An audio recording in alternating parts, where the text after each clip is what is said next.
can do is shake your head at that bike story. How low can you go? Stealing from someone in need like that. Well, we hope that our Fox 2 viewers can help out. We'll get to that story in a few moments. But first, good morning. Thank you for joining us on this Tuesday.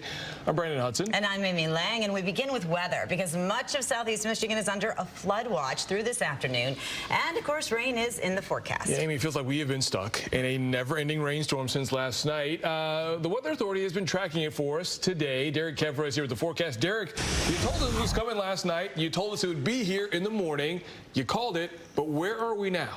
So the good news is, while we are under a flood watch, I do not see a lot of heavy rain for the remainder of the day. I think the rain is going to likely continue until probably dinner time, 6 p.m., let's say 6 p.m. or so. Then it's going to begin to taper off. But the heavy rain from yesterday, I think that is mostly gone. However, the ground is very saturated. The rivers, creeks, streams are all pretty high, which is why the flood watch continues. Now, take a look at where the rain is and how it's moving. It is moving in a direction more of east to west. So it is spinning around this low pressure area right here. That's generally the way that those things work. Let's take you down a little bit closer, though, and show you where some of the pockets of more moderate rain are. Some yellows are still showing up in St. Clair County, moving towards Almont. It's going to continue to track that way, and we're going to continue to see these spotty, more light showers as we head through the rest of lunchtime, through dinner time, before things finally begin to taper off. Still a bit of this rain down here as well, starting to fill in from areas near Highland through Waterford, all the way down through Brighton along 96. So I would say it's going to be a wetter one out there through today. Not only will it be wet, but it will be cloudy and it will be cooler. Still a little bit on the breezier side as well. Winds 10 to 20 miles an hour. Here's Fox Futurecast. As we roll this into motion, taking you to 4:30 p.m., still a little bit of that spotty rain out there before finally starting to taper off after dinner time. And you can see these hour-by-hour rainfall chances dropping off as we move past 6 o'clock. We'll take you to your forecast as we see these temperatures stuck in the 60s. Over the next couple of days, things do improve on Wednesday, only for the showers and storms to return. Heading to Thursday, we'll talk more about that. And, of course, your Dream Cruise weekend coming up in just a few minutes. Guys, back over to you. We'll see you soon. More legal trouble for former President Donald Trump. A fourth indictment is handed down, and this one comes from Georgia. Trump and 18 other defendants are facing charges related to their alleged attempt to overturn the 2020 election in that state. Officials holding a news conference just before midnight to lay out the charges. The most serious violation, that RICO charge. That stands for Racketeer Influenced in Corruptions Act. It's a legal tool primarily used to fight organized crime.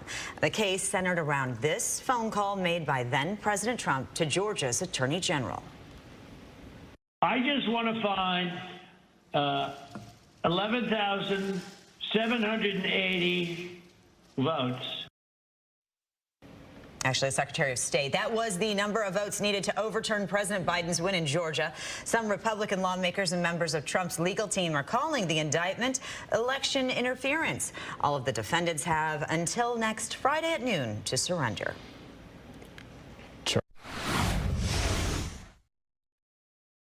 Ready to find a new job. He is in federal court fighting to keep his position as Warren mayor. Mayor Fouts is in his fourth term and he wants a fifth, but voters approved an amendment on term limits, and a court of appeals removed him from the ballot back in April.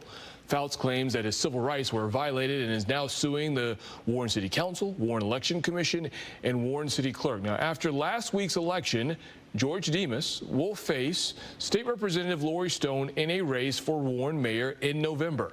Fouts wants the court to decertify the election and put him back on the ballot. Macomb County's clerk has filed a motion to dismiss the lawsuit. A status conference for the federal case will be held in Detroit federal court later today.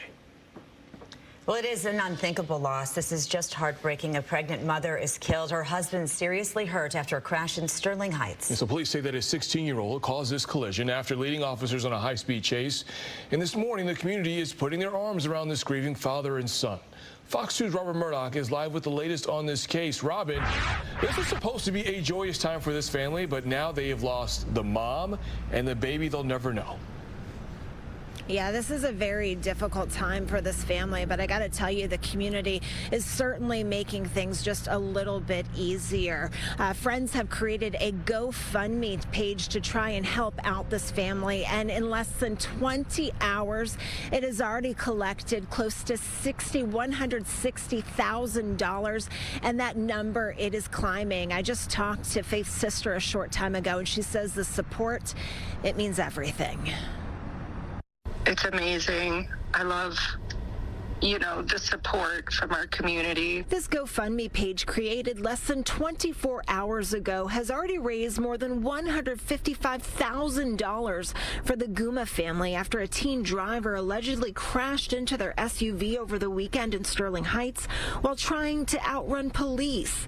In a matter of seconds, so many lives were changed and one taken. I've had hundreds and hundreds of people reach out to me personally, and they just talk about how great she was. Faith Guma, who was just 3 months pregnant, died on Saturday when police say a 16-year-old who was going 90 miles per hour T-boned their car near Van Dyke in the Metro Parkway. Her husband Norman remains in critical condition with severe head trauma, while their son Eli is recovering from fractured ribs and lacerated organs. She truly was the best mother to him, and he was so attached to her and Norman. It is very heartbreaking because Eli asks for them. We're told a Sterling Heights police officer spotted the teen driving with his blinker on for about a mile. When that officer ran the plate, it came back with no insurance. While trying to pull him over, instead of stopping, the 16-year-old allegedly hit the gas and blew a red light, eventually hitting the Guma's car. The officer's actions appear to be within policy, but it's under internal review. This is a police officer's worst nightmare. In the mix of trying to do your job and to catch bad people doing bad things, this resulted from it. Fox 2 first introduced you to the Gumas back in 2020 when we covered their socially distant wedding during the COVID outbreak. Now, roughly 3 years later, their love story took a tragic turn no one expected. This GoFundMe page helping in their time of need, while the teen believed to be responsible awaits his day in court. I truly believe in the power of prayer and miracles, so just please pray for Norman, for my nephew Eli, and please pray for my sister's soul. A very difficult time for that family. Now, in regards to that 16-year-old, he is not expected to be arraigned today. The prosecutor's office, they are still waiting on a report from investigators. From what we understand, they are looking into the possibility of possibly charging him as an adult. So we'll, of course, keep you posted on that. In the meantime, we did put a link to that GoFundMe page on our website if you would like to give. Reporting from Sterling Heights, I'm Robin Murdoch for Fox 2 News. This was tough. Robin, you see those pictures, you see that video of their wedding, and your heart just goes out to them. This family is in our thoughts and prayers. Does the family have any idea on when the dad and the son maybe be able to get out of the hospital and get back with the rest of those family members? They have a really long road ahead of them, Brandon. I asked Faith's sister about that earlier this morning. She says that there has not been a lot of change in Norman's condition. They hope to know a little bit more at the end of the week, but the big concern with him is brain damage at this point. As for 2-year-old Eli, we are told that his recovery has just been unbelievable to this point. He is doing really well, but they are going to be in contact with a grief counselor to try and explain what is going on with him and his family, just to make it a little bit easier, if that is at all possible. Back to you, Brent. Yeah, physically, emotionally, this is going to be a long process. Robin, we appreciate your report. Thank you for your story. Have a good one. Amy. Well, the investigation ramping up into the plane crash during the Thunder over Michigan Air Show on Sunday. The pilots ejecting from the Russian fighter jet just moments before it crashed near an apartment complex in Van Buren Township. Both of them taken to the hospital, one recovering this morning from non-life-threatening injuries. Incredibly, nobody on the ground was hurt. Now, federal agents are on the scene combing through the wreckage. They're also working with several departments to remove jet fuel from the scene. The information I have from the FAA is that the pilots, like I said, they declared an emergency. They had some engine loss of power issues, and were not able to correct that and elected to eject from the airplane. It is expected to take about 2 weeks to clean up the scene. The investigation is expected to last several months.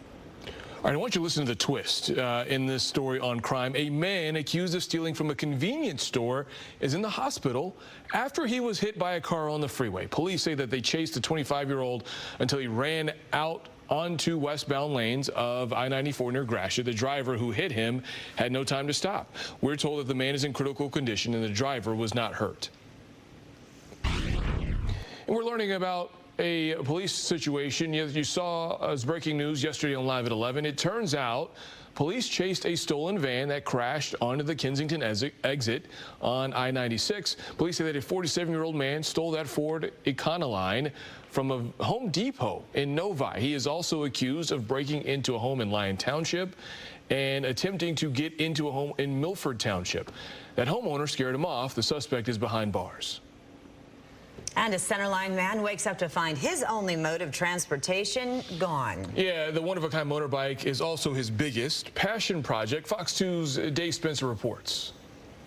Richard Johnson has always loved motorcycles. I had gotten an accident in 2016 with a regular motorcycle, and I lost my right arm. But he never lost his passion to ride. So this past year, he poured his sweat and soul into customizing a new bike. Red chrome accents on it, stickers, the foot pegs, the handlebar grips. I had put in a new carburetor in it, and I was just slowly building up to next year when I can get back into my prosthetic. Not only was this bike functional, it was eye-catching too. Whenever I'm out, like, I always get compliments on it. Like, people think it's cool and they're all waving and everything. With that in mind, he took precautions, safeguards to deter would-be thieves. I had the disc brake lock alarm on it. The handlebar was all locked up. Around 2:30 in the morning, Richard was getting ready for bed, but before going to bed, he looked out that window. His bike was parked right here in this handicap spot. When he woke up the next morning, however, the bike was gone. Made it about 10 steps down the walkway, and I was like, where's my bike? The 800-plus pound bike likely lifted from the spot right outside their home on Lorraine Road in Centerline. It had to have been 3 or 4 people probably that had to lift it up and put it on a trailer or something. Now he's hoping the bike will continue to stand out so someone will notice it and then call police. Dave Spencer, Fox 2 News.